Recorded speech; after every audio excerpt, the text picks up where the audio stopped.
So I was like a lot of folks who were sort of all dressed up with no place to go. I wanted to start a company, and I thought, well, heck, I should be able to do that.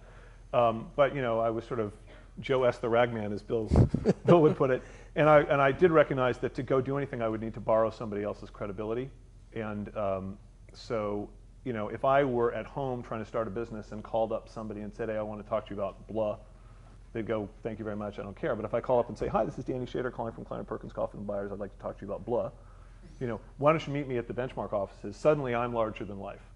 And my personal experience in this, what I learned was that there are kind of two, first of all, there are two kinds of entrepreneurs. There's real entrepreneurs like, the guys who don't raise venture money and do something, and then there's sort of institutional entrepreneurship, which is what Silicon Valley is great at, and I guess that's the category of what we are. Within that world, there are two kinds of people, to use a Bruce Dunleavy razor. There are product pickers, and there are sort of everybody else. Product pickers are guys you can stick in a room, and they will just invent something out of whole cloth. Jeff Hawkins, Mike Farmwald, Eric Hahn, they're just always inventing new products. And then there's people like me who thought we were product pickers and realized we weren't. The best guys to be entrepreneurs in residence are product pickers, because they're guys that can go stick in the office, they've got resources, they're inventing new ideas, they can start, and they can bounce off and go start businesses. There's this other kind of guys who are like me, who you can put them in that office, and I've got all the resources to go get folks, and I think I'm going to invent an idea, but I don't.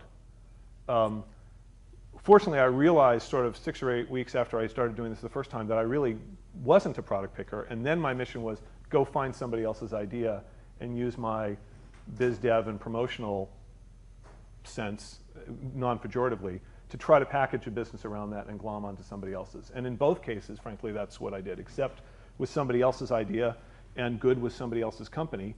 But I had enough evangelistic skill to take those things, get them funded, and turn them into businesses.